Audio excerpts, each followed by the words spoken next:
Monday, April the 12th, 1987, to my friends, Anne and Stanley Pratt.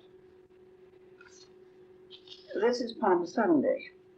My mind goes back to the purchase of the Shaw House.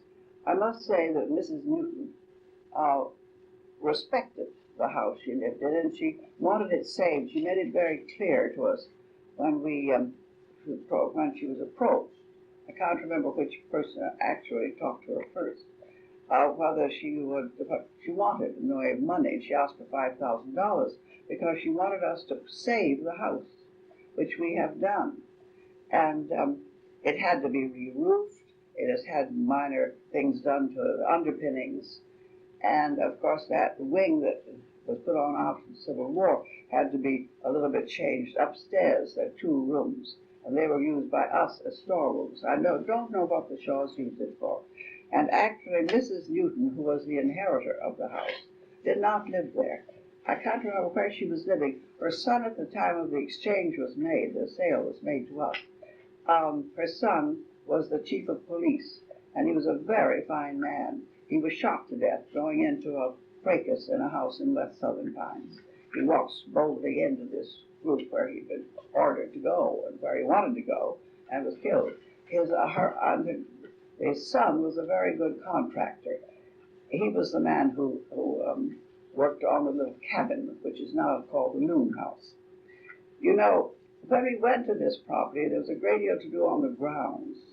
It had been neglected for so long. There was still one part of a large sycamore tree standing. That tree fell and broke part of the roof, so we had to get rid of it. For a long time, its roots were visible. We did not plant the magnolia. It was a small magnolia. We protected as best we could the cedars, the old cedars that were along the street, Morganton roadside. There were two or three at the time. I don't remember now whether we have one left. I believe we do, and we have one near the house, which is a rather pitiful tree. The only rose was called a Scotch rose, and it was blooming at the southeast corner of the house. Now that has since gone. It was a tiny bloom, tiny blossom, and it was a rather scraggly bush at that time because it had been so neglected. Now, as for the box that was put in, the big box bushes were gifts. One was from Mrs. Harry Vale, one was from Mrs. George Maurice. You know, different people wanted to help the Shaw House grounds look better. Then we planted the pine trees that bordered us on the north, because there the A&P was not yet there. It was built, and to the west of us stood a small house where one of the Shaw offspring lived. Now that man's son was the station master or else the baggage master. I can't remember, but he worked at the station, and he was a very nice man. He had a large group of children, and as they grew up, the place was finally sold. He died, and I don't know where they all scattered. The one woman we knew well was Miss Patson, who worked at the bank, and she was in the Hodgkins Bank on Broad Street. She was a great-granddaughter of Charles Shaw. Nobody could tell us much. Flora Shaw married Mr. Page in Aberdeen, who went to Congress, and she told several people of that family, the Page family, who talked to us later, that she described the house as best she could remember.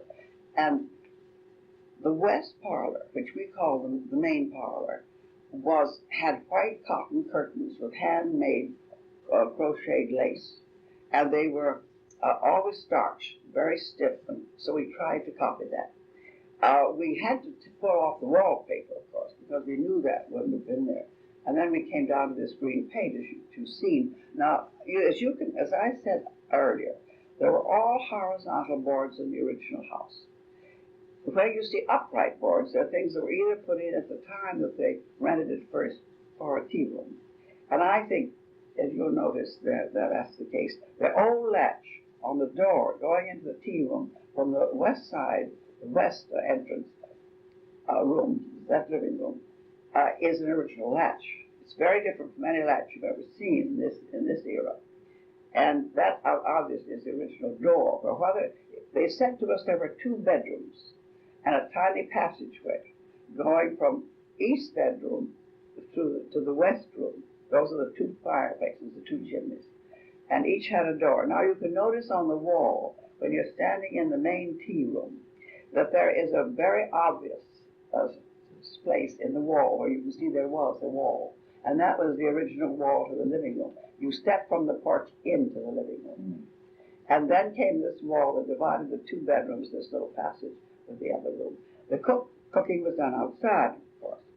Now, we never saw that cookhouse, and nobody explained it to us.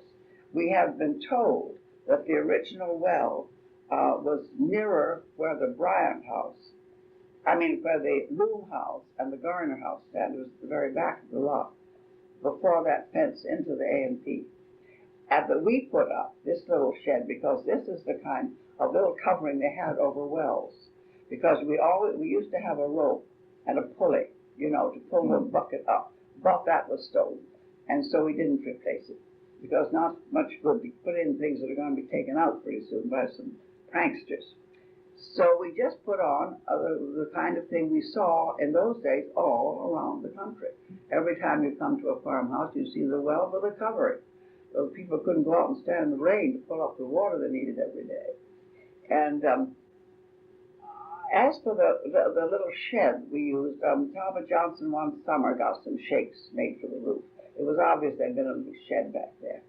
The big bushes, like the big syringa at the northwest edge of the property, where the driveway takes the big turn, that was there. And there were some other bushes there, flowering shrubs. But the magnolia trees that bordered us with the old Stop and Shop that went along that road were all planted by Mrs. McCall. Catherine McCall came from Bennettsville, South Carolina, to here to live when she had a divorce.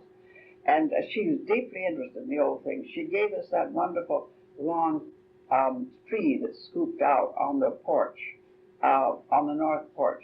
It used to be a trough, either for horses, because there's a hole at each end that could be plugged in so it could hold water, or else for grain. That was a magnificent tree that it was cut from. And I've never seen one just like this. It's a beautiful piece of antiquity. That was brought by her from her farm over the border in Bennettsville, South Carolina, and given to us for the porch. And now we've had our wood in it for years. As for the little toilet that's on that porch, there was something had been built there, and we turned it into a little lavatory for the public's use. Because of the days when we came, when I moved here, and when we was doing the Shaw House, you had to have a permit for your colored help to work, to prove that they were not tubercular or syphilitic.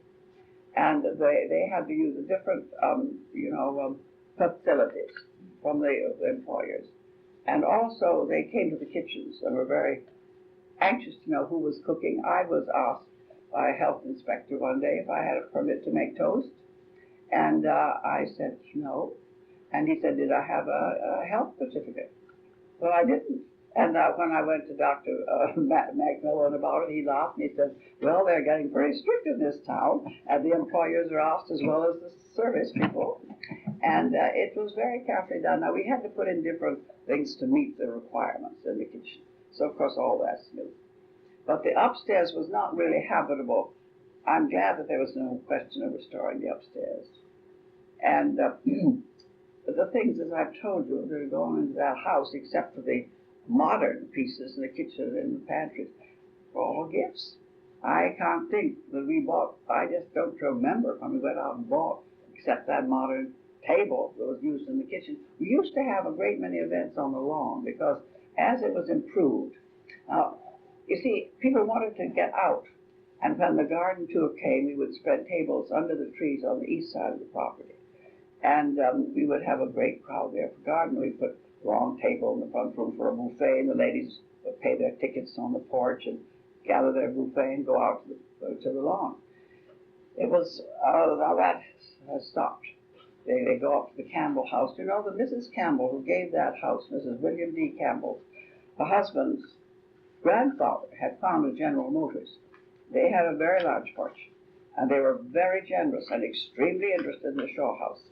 They gave us tickets. They said the best thing to do to have people see the house is to have them buy a little ticket. Well, it meant, of course, having somebody stand at the gate.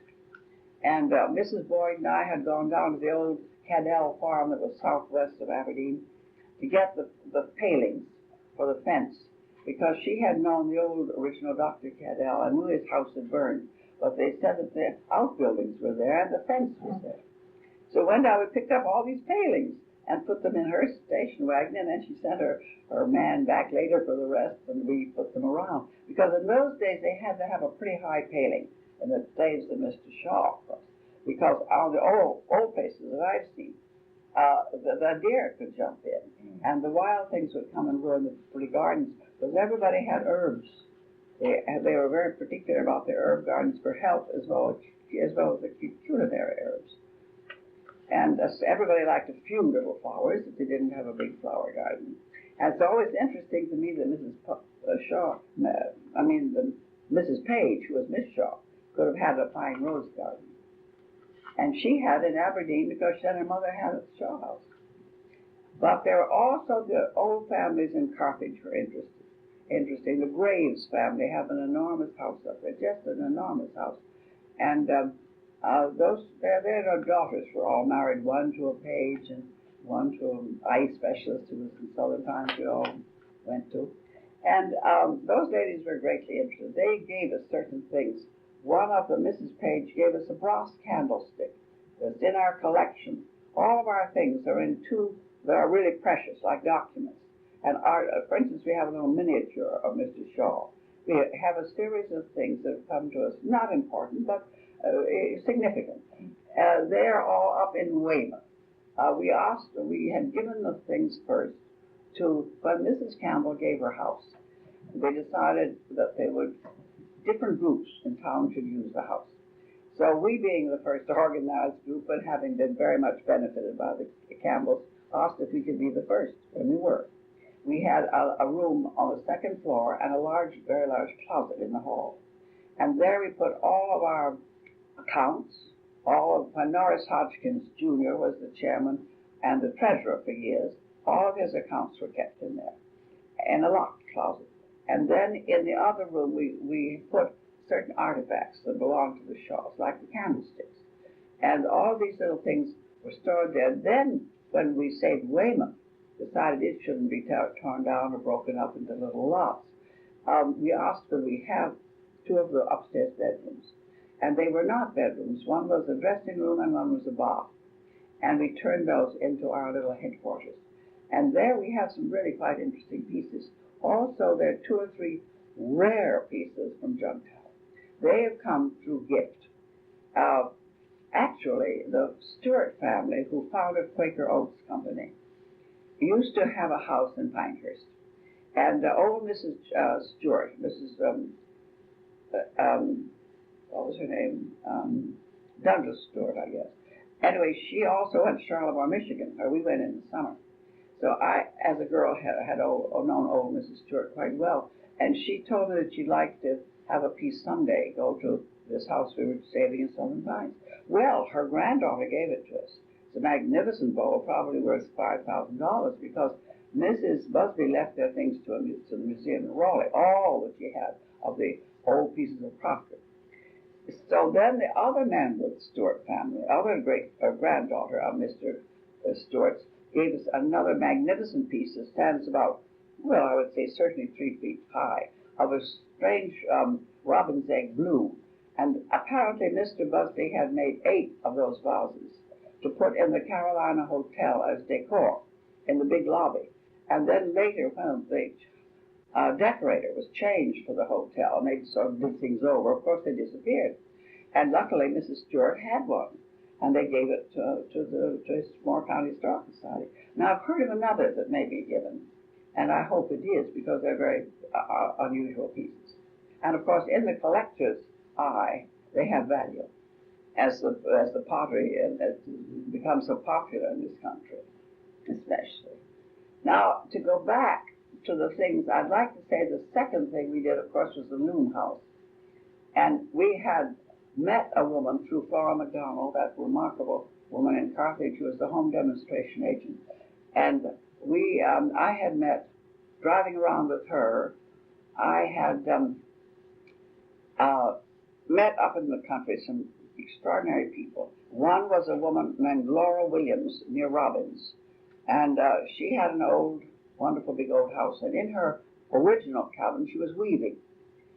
And when I had been there, I asked her if there was anything she'd like to see in the Moore County Historical Society. And she said, well, she said, someday I'm going to stop weaving. You can have a loom. Well, it so happened that she did. But that little house was torn down by her daughter. And she came down to Southern Times, gave us the big corner cupboard, which had been in her kitchen, and which we've untouched. We haven't changed the finish on it at all. And it's in the middle dining room. Then the loom we put in that room, but we realized that as the tea room was growing and becoming popular, we had begun to serve lunch at popular demand. Some people wanted to give them Sunday night buffets or whatever. One cocktail party was given, but Talbot Johnson didn't want us to have liquor, and he didn't want us to go into that at all, so we didn't. But we had realized that we needed another house to put that wonderful loom, because there was a man up there in Upper Moore County who was making looms for all the families. Everybody had to weave. How they get the cloth. So we looked until we found this broken down cabin and this magnificent chimney put together. It was all on a heap of rock, but there was no mortar used in the original chimney, nor is there in the one that we replaced it with. A wonderful chimney maker, a rock mason as they call it, came over and did it. And I've forgotten whether he came from Aberdeen, but he was local. And he knew what he was doing, because that's a very fine chimney. The state people have been very much interested in that. So we put our loom in there. This man named Brewer was the maker of these looms. So it has to be 150 years old at least, because we've had it for 50 years now. And it was 100 years old when we got it. And then we got from her a blue chest with that strange sort of dull, I would say, blue that's in the Gardner house. It seems to have been a very popular color at that time. There's several things from her that for the fireplace too, and there was one little chair. So that house has some nice things in it. Laura Williams died soon after. I may have been 5-10 years after, but she's gone. And she used to get the prize every year at the county fair for her weaving. And I had some material that was in the cabin of mine that was burned of hers. It was a little bit coarse, but it was very attractive, very well done. And the ladies who are weaving in the loom house now are doing a beautiful job. They know about old looms. They're very good. You know, I'm glad that we've saved what we have. We don't have as much as we should, because there was no real effort at any time to collect. Mrs. Boyd bought the Ray papers. You see, the Rays were early family and large landowners, and their original house, I suppose it's the original one, is down here on the Bethesda Road. They've covered the logs, and so you wouldn't know driving by quickly that it was a very old house, but it was. And Mr. Ray and his wife, they both worked in the pilot. And Mrs. Rainey was born a Ray. Her father was a Ray. And it's a well-known family. Now, actually, their records and those of a McDonald family, I'd say, or a Campbell family, are the only ones I know of family records, but there are others there. And they've been looked at by the state of Carolina, and the 2 or 3 original grants we were given to the state because we thought they must be in Raleigh. You know, speaking of the Shaw House, it's so hard to reconstruct the area, because that was the Morganton Road. Now, that was a famous road in the history of the state. See, the roads played such a big role, just as the rivers did. And the Morganton and the PD will go to the east, they go to the west. They follow the Buffalo Trail. The Buffalo Trail is followed by the Indians. Then comes the white man and the settler and the little houses. Now we've got the highways. We've got the interstates. We've got the buses under our noses. Well, when the Shaw House, when we first went there, We had a wonderful old colored cook, and she said her mother had been the midwife for the Shaws, and where the ballpark is today was the sheep pen. That's where they were put up when they wanted to shear them. And over where the cemetery, Mount Hope, I think they call it, but that was part of the property, of course, because what was over 2,000 acres, the man owned a big stretch. Then where the railway came and the gas station at the southeast corner, there was a spring, evidently, because they used to go over there to wash their clothes. That was where she said we washed clothes. So it must have been a little pond, a little spring. And it's quite low where the railroad goes. Now, of course, in those days, we were going over the tracks. We didn't go over that bypass thing. Then the other thing was that the hunt came through there. Now, the hunt couldn't have gone past the Shaw House, which is in several photographs of the era, if there had been a great many roads and any traffic. I never went into Pinehurst by what we call the back road, which is the Morganton Road. We went by the double road. In my time, which was only 1921 when I came here first. But you see, then the other side, where the shops are, on Broad Street along the railroad track, but that was where they had an orchard. And she said all the orchard was across the road. Now, I can remember very well there was one old gnarled apple tree at the corner of where the bypass goes over, which has disappeared. But that was the only tree I saw because they'd begun to, they put the railroad in and they banked everything. But then, actually, the A&P not being there, the big star not being there, and Mr. Bailey's house, as I spoke of before, was in that area. Well, it was just a different thing. Across the street, there was the most wretched second-hand dealer for cars and parts that you can imagine. And a group of us said, this is not a good entrance to the town. We ought to be able to show this pretty old house and the old fence and the trees and whatnot to the people who approach from the south. And let's try to clean up the corner. Well, what we did was try to evaluate through the bank of the Hodgkins Bank the value of that property and see if we could raise that money. Well, we did. We bought it.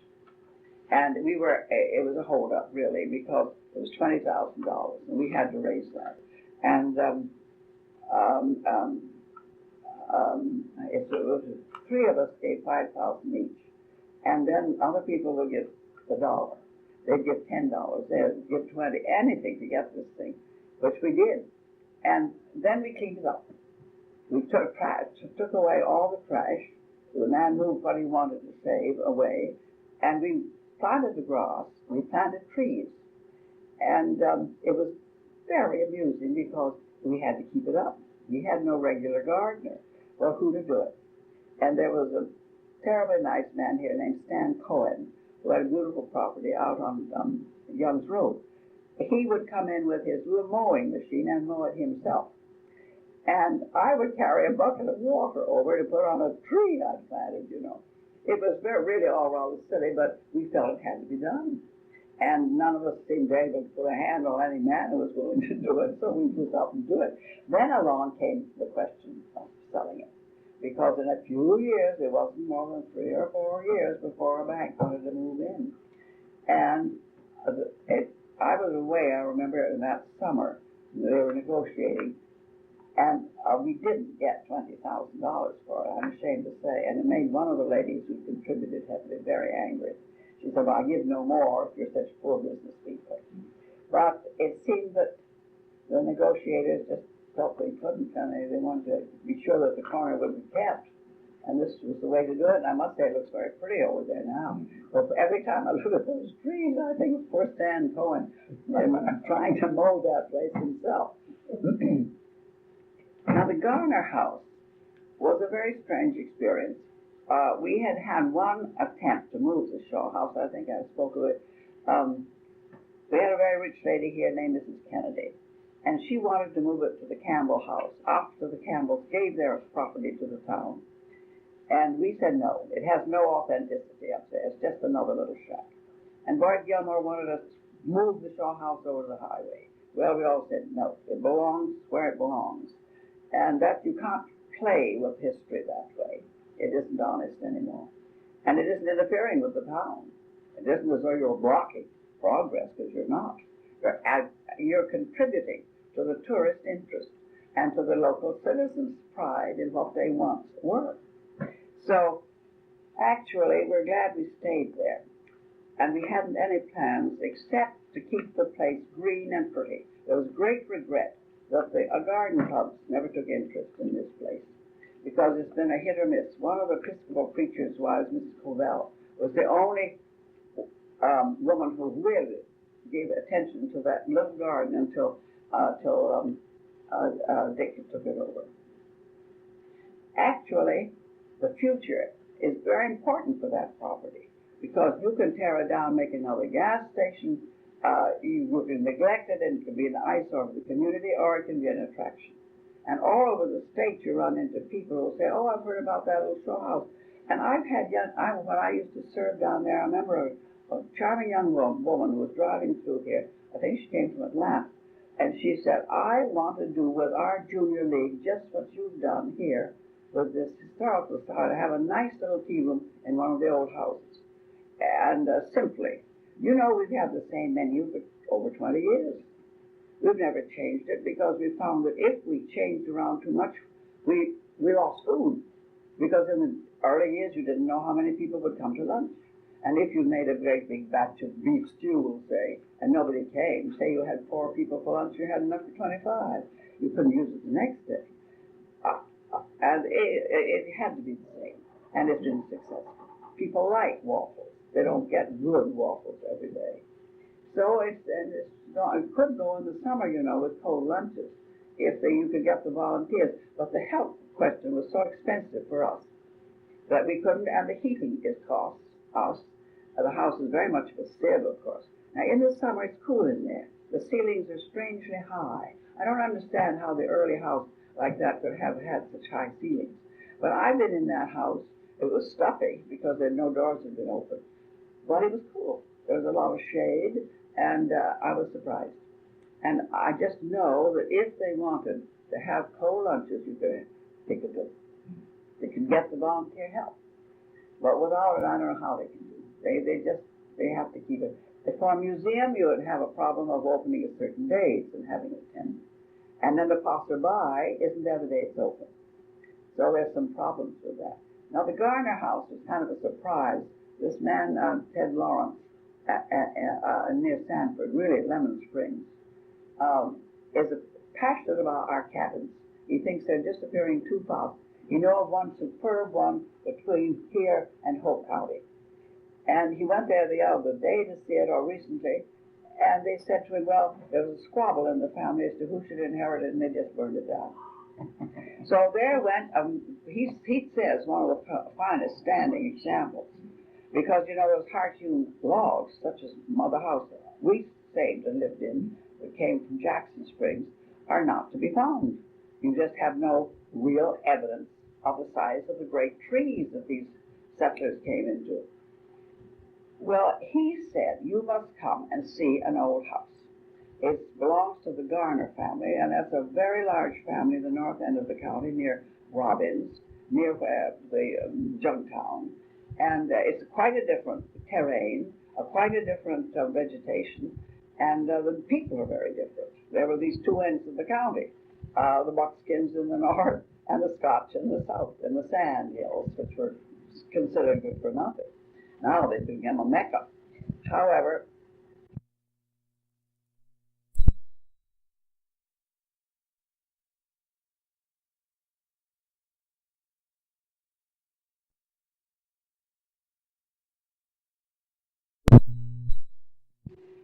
we had heard for years about Garners. There were different Garner families. And Dr. Macmillan said to me one day, he was born in Robbins, and his father was a doctor in Candor. He went to Johns Hopkins. He came to Southern Pines and practiced, and was the most loved physician in the area. I said, we're saving the Garner house. He said, my father used to say, pray for the Garners, pray for the Hussies. So I imagine there was a period of much difficulty in one of those families. Now, the day that young Lawrence drove us up to see this house was a lovely day. A group of us went up to look at it. We drove up into that hilly, a sort of isolated area. At least it seems isolated after you left this populated, crowded area here. And there, on a hillside, a knoll, surrounded with trees, stood a very abandoned, pitiful house. Lots of old tin roof peeling off, great vines choking the entrance. You have the feeling, oh dear, there's nothing there. But when you went in and you were pointed out by an expert who understood what was beneath the vine and the decay, you saw something fascinating. And we all agreed on the spot, this is worth saving. And finally, Ted said he'd moved several such houses. He knew how to handle them, and he sounded a real expert. He explained to us about the boards, about the moldings. He knew all about it. So we agreed that we would buy it for $20,000 and move it in that price and rebuild it in that price. So he did it. And it seems that Mrs. Garner was living, and they had been for 2 or 3 generations, in another house. And she was very keen to have it saved because her son wanted to bulldoze it and use the field as pasture. The house was interesting because it stood on the knoll, and there were 2 streams below, so they could get water, fresh, clean water, not polluted water, but from either side. And I can well understand how they chose that land.